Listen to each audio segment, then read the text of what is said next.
Muhammad Shallallahu Alaihi Wasallam. Mekah yang semula hanya ditinggali oleh Hajar dan Nabi Ismail, seiring dengan berjalannya waktu, berubah menjadi sebuah negeri yang besar. Berkat doa Nabi Ibrahim, negeri itu sungguh mendapatkan berkah dari Allah. Masyarakatnya hidup dalam kecukupan dan sejahtera. Beribu-ribu tahun kemudian, Mekah berubah menjadi negeri yang sangat kejam. Sebagian besar masyarakatnya mulai melupakan ajaran agama yang benar dan berganti menyembah berhala-berhala yang mereka ciptakan sendiri.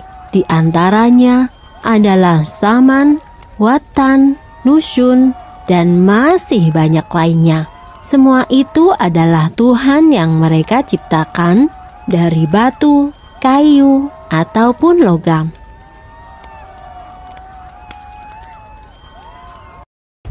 Kaum Quraisy menganggap harta adalah segalanya. Bagi yang memiliki harta paling banyak, dialah yang akan menjadi pemimpin. Demi mencapai kehormatan dan kedudukan, mereka menghalalkan segala cara. Karena itu pula, mereka seringkali terlibat dalam perselisihan dan kadang-kadang menimbulkan perang antar saudara. Bukan hanya Tuhan mereka saja yang berubah, sifat dan perilaku masyarakatnya pun juga berubah. Kaum Quraisy yang secara turun-menurun menguasai Mekah dan Ka'bah mulai membentuk kelompok masing-masing. Mereka sangat berkuasa dan kaya raya. Namun kekayaan itu mereka dapatkan dengan cara yang tidak halal. Merampok, memeras rakyat kecil, berjudi, curang dalam berdagang, dan perbudakan yang sangat kejam. Zaman di mana kaum Quraisy hidup dengan cara yang kejam disebut zaman jahiliyah. Pada zaman itu, ada seorang wanita soleh bernama Aminah. Suaminya bernama Abdullah. Pada saat Aminah mengandung, sang suami jatuh sakit dan akhirnya pun meninggal dunia. Aminah merasa sangat sedih karena harus hidup sendirian. Pada suatu malam, ia bermimpi melihat bulan jatuh ke pangkuannya. Menurut ahli tafsir mimpi, kelak anak yang dikandung oleh Aminah akan menjadi orang yang dihormati.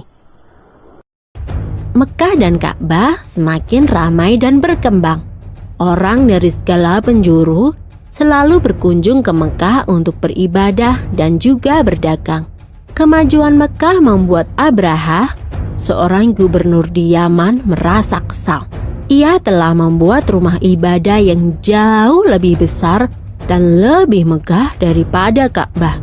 Namun, tidak ada satupun orang yang mau beribadah ke Yaman. Abrahah lalu memerintahkan agar semua pasukannya bersiap-siap. Mereka akan menyerang Mekah dan menghancurkan Ka'bah. Abrahah dan pasukan bergajahnya menyerbu Mekah dengan penuh kesombongan. Ketika ia akan menghancurkan Ka'bah, tiba-tiba datang ribuan burung ababil. Burung-burung itu membawa batu-batu berapi dari neraka.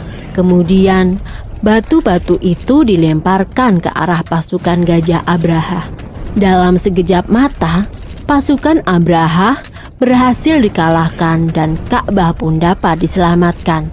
Tahun itu kemudian disebut dengan Tahun Gajah.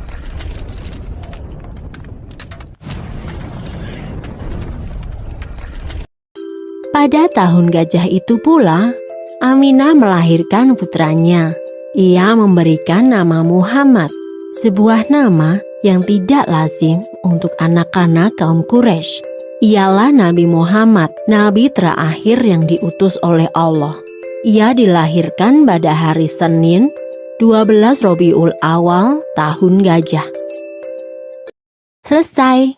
Sumber dalam Al-Quran terdapat dalam surat Al-Fil ayat 1-5 yang artinya, Apakah kamu tidak memperhatikan bagaimana Tuhanmu telah bertindak terhadap tentara bergajah?